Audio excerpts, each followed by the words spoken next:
Just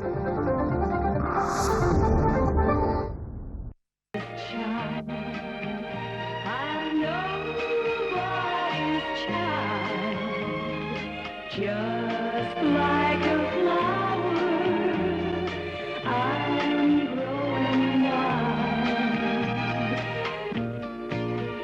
I'm nobody's child. I'm nobody's child.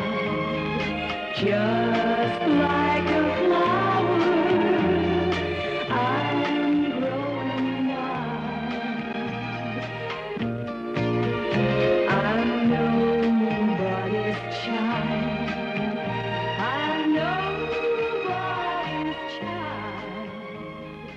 Just like a flower. मेरा नाम तापस बोस। मैं कलकत्ता से आया था गाड़ी में। गाड़ी से मेरे को सीआईडी ने पकड़ा तो मेरा पास टिकट था। टिकट देखा तो बोला इतना रुपया कहाँ से लिया? हम बोला घर से ले आया। तो मेरे को बोला ठीक है तुम घर से ले आए, इतना रुपया तुमको बम्बई में छीन लेगा, तो तुम एक आश्रम में चलो, वहाँ तुम्हारा माँ बाप को बुलाए तो तुम ले जाएगा। तो हम बोला कि आश्रम तो अच्छा जगह है, ठीक है चलिए। तो मैं उसके साथ चला आया। आने के बाद मेरे को सीआईडी ऑफिस में ले गया। वहाँ हमको नाम पूछा, रुपया गिनती किया। करने के बाद हम वहाँ खाना पीना खाया है। उसके बाद इधर आया, कैंटीन में चाय पिया है। पीने के बाद यहाँ ले आया। यहाँ हमका नाम पूछा है। पूछने के बाद मेरे को अंदर कर दिया। तो मैं नहीं जानता था कि यह जेल है। मेरा नाम जयंती लाल है।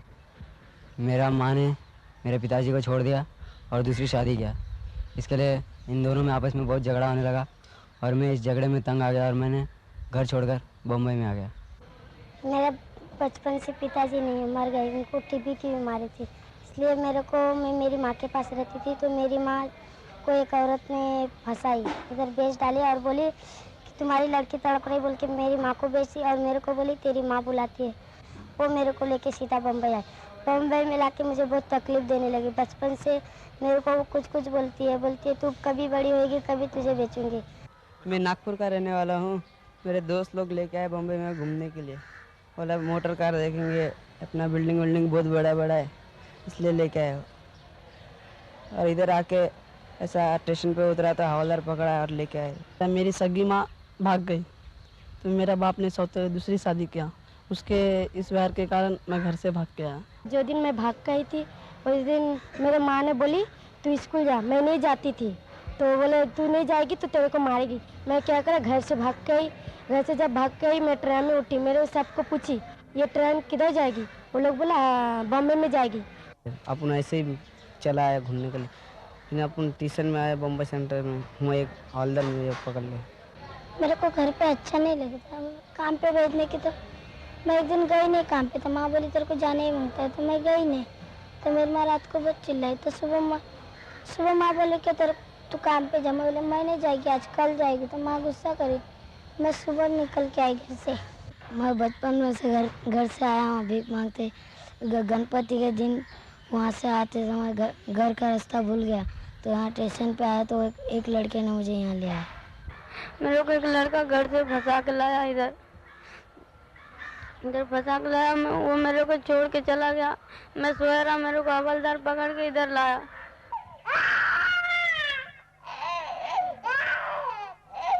This one is too young to tell his own story. There are many others. According to one estimate, there are nearly 25 million orphan and destitute children in India. In Maharashtra alone, the figure runs into several thousands. Only a small proportion of these children get any kind of institutional care. The rest take to either begging, vagrancy, or other such anti-social activities. There are several homes in Bombay which look after these children. They are either government aided or are run by voluntary agencies. One such home is here in Umarkhadi, where I am standing now. Established in 1927, this is claimed to be the oldest such home in India. At the present moment, there are over 600 children under its care. how do these children come here in the first place? I put this question to Mr. V.B. Khandekar, who is superintendent of this home. Children are coming under the Bombay Children Act, because in Bombay there is an act, and according to that act, any child, if he is a male not completed 16 and if she is a girl not completed 18, commits any offence in Bombay or runs away from home and comes to Bombay, then they can be taken charge by the police under the Bombay Children Act. And according to that rule, because the children are not supposed to be kept in the police lockup, so they are brought in the remand home as a safe custody.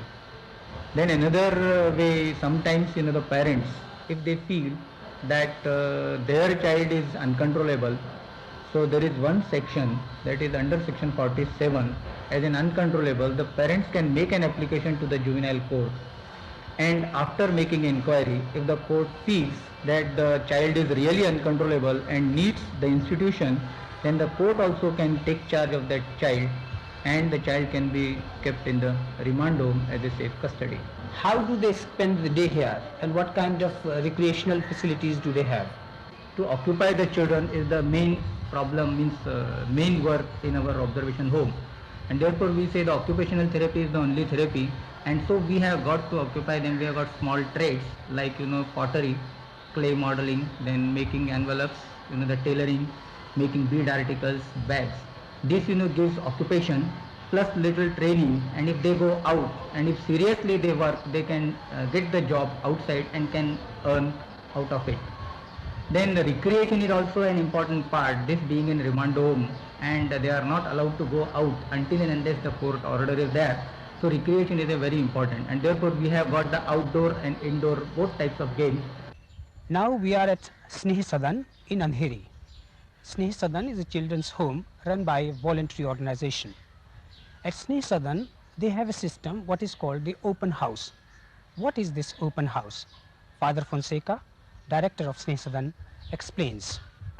I'm taking or starting from the point where the boy comes from, one where he is totally free to do what he wants, the freedom to go where he likes and comes where he likes when he wants. And I think this is the uniqueness in this approach of ours. What are the main reasons? Why do you think these children come here? The reasons why they come here, right, I think are three. Firstly, poverty, then it is overpopulation, and lastly the large rate of migrancy. A lot of people from all over India come into Bombay, maybe for a number of reasons, and they don't get employment, and then you find their children hanging sort of all around the place with nothing to do. And these are some of the children that I really move around stations in Bombay and I meet them. It's really very seldom that I meet a girl on the station, but boys, you have lots of them. We have right now in Sneha Sadan 12 cottages, and out of these 12 cottages, 10 are for boys and 2 are for girls. Mrs. Mehboob Nasrullah, a former sheriff of Bombay and an eminent social worker, has been working in this field for many years. What does she feel about the problem? Kunwar, the problem of destitute children is so enormous that I think everyone now is concerned about it. Not because of the International Year of the Child, but because the problem has become really menacing. And we shouldn't really talk in terms of children now, because these children will very soon be taking over the responsibility of running the country. So let us think in terms of the children in homes, in different homes, where children get food, they get shelter, they get clothes, but they do not get emotional security. They do not have someone who befriends them. They are being put in there for some problem which is not really so enormous that they should be clapped in for so many years in a house which has really no sort of friendship to offer. You would be surprised what it means to a child in an institution when you go there and try to just talk to that child or befriend that child or remember the child names or stroke his hair. He feels he's found someone. Now, so you can imagine how deprived they are, that if a person visits them once, they will always remember that person, and the question is, when are you coming next? Dr. Armaiti Desai is a professor at College of Social Work, Nirmala Niketan. I asked her, how does she look at the problem? In our country, the traditional mode of caring for such children has been institutionalization, and often large institutions. Very often these institutions are not controlled for the quality of care that is provided. If government provides a grant, it's more in the nature of an audit visit, not in the nature of a visit to help these institutions develop their care, their delivery system, with the result that many of these institutions can cause more harm than good to these children. What kind of harm can be done to these children? What about their emotional and psychological needs? Mrs. Ranjan Amin is a social scientist who has specialized in child development. I asked her what kind of future these children can expect when they grow up and leave these institutions. What we do is we have a tendency to view them as pieces of mankind held up for inspection. We penalize them for not having a home or a family or the right address. And actually I feel that what they need is a fair chance, because they've grown up sort of with very little faith in people. They've lost trust in adults and in the concern that people should have for them. At the same time, their own sense of worth and value is very low. And I feel that unless we show our concern for these children and build up their faith in us from the time they are little children in institutions, and make them feel that the world outside the institution is a good place to go into, the whole function, I think, of having an institution is lost, because these boys and girls are trained for vocations, but then when they go out and seek employment, the general tendency is to ask them, well, who their parents are and what is their address, and you grew up in an institution, so, well, you are suspect. When you look at it, I think people living in so-called respectable homes are not immune or above delinquent acts and criminal acts. So I don't see why these children should not be given a fair chance right through. And I wouldn't say a second chance, because they never had a first chance. Most people agree that the problem is a serious one. But was enough being done to solve or at least minimize it? Dr. Desai. As far as services are concerned, I would like to make it very clear that not enough is being done for them. This is not only for destitute children, but in the whole field of social welfare, I would say that probably, and this is a general estimate that is being spoken of, not more than 1% of those who are actually in need are served by the various services we have, both governmental and voluntary. In the 5 plan periods that we have had, 5 year plan periods, that is 25 years of planning, the allocation to social welfare has been as little as 0.5% in the entire budget of the plan periods.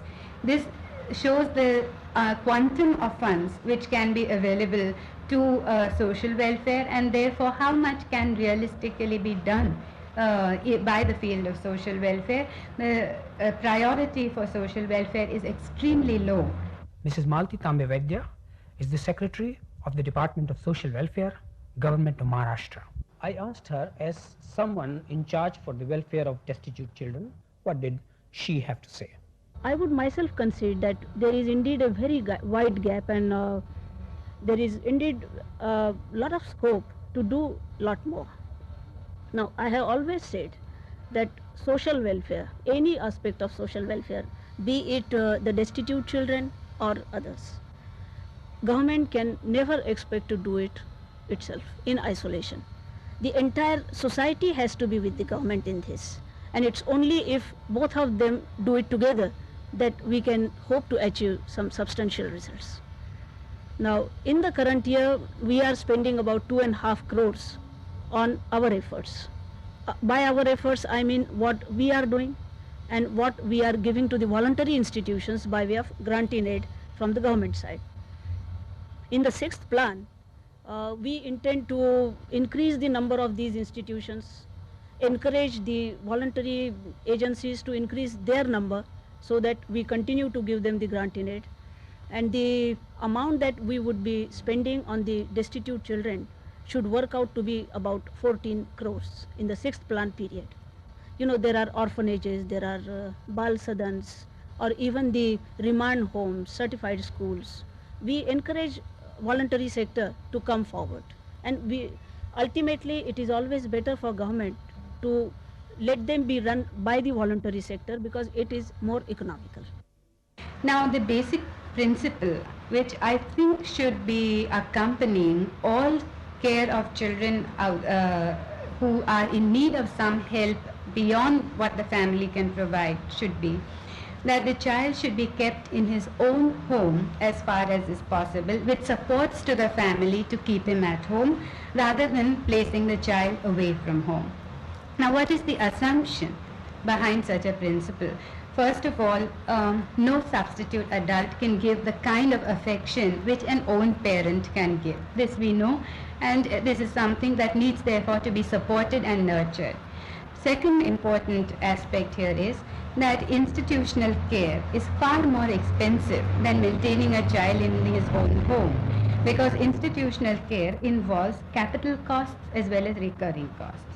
A second would be, can people like your viewers provide financial support to these children through voluntary agencies so that these children again can be maintained in their own homes. Experiments have shown that you require about 50 rupees per child in a family in order to see that he remains with his own mother rather than be placed outside the home.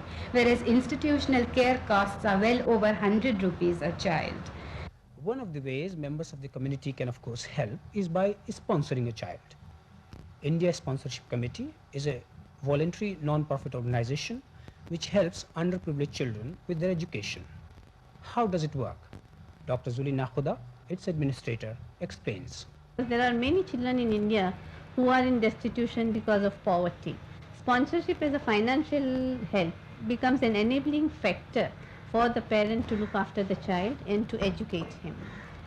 It costs the sponsor not more than 50 rupees a month to sponsor a child, and it is a sharing of social responsibility for individuals with a conscience who believe that children are our national asset, and it's an investment in human resources. I met two persons who have benefited from this sponsorship scheme. They are Greshan and Sanjay. They tell their own stories.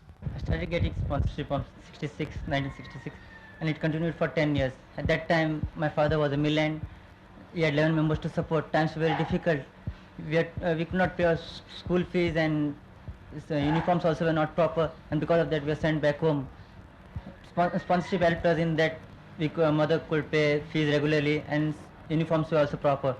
Then I could visit many beautiful places and spots like Hyderabad and all that, because of that only. Then my sphere of activities also increased. I could take part in dramatic sports and other activities also. Then I could get social contact with friends, mixed with friends and all that. At present I'm working in a bank. I finished my graduation also, and I'm well settled. My father was only earning member in the family, and we 5 of us were schooling. So it was rather difficult to bear these educational expenses after deferring all the expenses of the family. And I was selected for this sponsorship. Now I am doing my last year BCom, and I'm working in the Western Railway. So we have formed our sponsor students association, and now we are also sponsoring one child. You know, this is one thing. A home is far more important than anything else in the life of a child. And what we are trying to give the child is a home, even though it's not his home, it's somebody else's home, where what the things that happen in a home are known to him. Otherwise, a child who's brought up in an institution does not have the family feelings.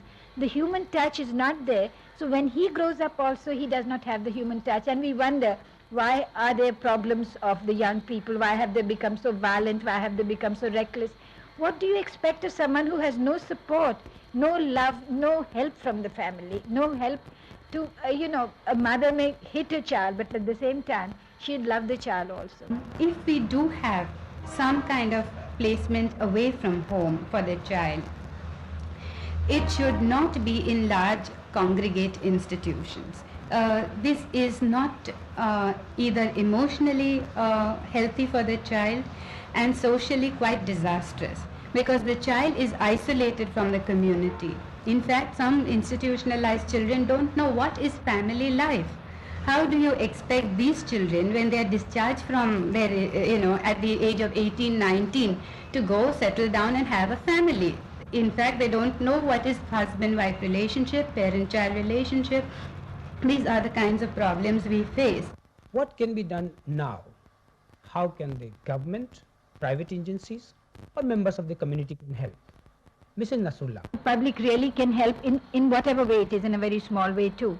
The children now who are in their homes, they can befriend them through a letter, through visiting. They can go 1 hour a week, they can go once every month, but then establish some kind of a friendship with these children who have nobody else to go to.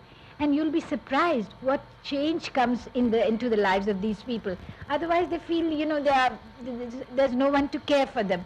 But when you go to them and you start talking to them about things about themselves, that someone is interested in them, it makes all the difference. And the feeling that there is no one who takes, who cares for us is gone, because the word care is what should be emphasized as far as these children are concerned. So any housewife, anybody who has a little time, and I know all of us can find a little time, contact a home where they say, now I want a friend, and that person becomes a friend, she becomes a didi, she becomes an auntie, she becomes a mummy. I'm everything to everyone, and I love it because it's the feeling, the warmth that they exude. I get really more out of them than they give me. Now I can give an example, simple example, like sometimes in Raksha Bandhan, the line ladies, they come in every year. They tie the Rakhis to the children on that particular day. Now especially the children who are too young and coming from up country, running away from homes because of insecurity in the house, or because they don't get the love and affection from the parents. At that time you can see the atmosphere, how they cry and immediately come out with their feelings. So it shows that they need, the love. So people, if they just keep writing to a child, go and see him once in a way, call him on a festival day, take him to a movie, take him sometime to the zoo, something to make him feel that someone wants him, someone cares for him. This word care, I want to repeat, is something that gives, to all of us also with families, but in the life of a destitute child, it goes a long way. As one of the poets has very aptly said, that it is easier to teach a child to laugh than an old man to smile. The problem of destitution and problem of destitute children will not be solved by welfare. It will only be solved when our own social structure changes, where there is what we call redistributive justice, where there is equity, where 1% of people will own 1% of resources and not 25% own 75%. That is when the problem of destitution will be eventually tackled in the correct way. Finally, I would also like to say that we have many, many miles to go therefore in our society. But we cannot go at our speed as we are going. We will have to go at jet speed to cover these miles, because children cannot wait. Indeed, children cannot wait. In 1976, 1,300 newborn babies were abandoned in Bombay alone. In India, one child is born every 1.5 seconds, 45 children each minute. While you have been watching this program, 1,500 new babies have been added to the country's population. Of these, about 150 are likely to end up as destitutes. Good night.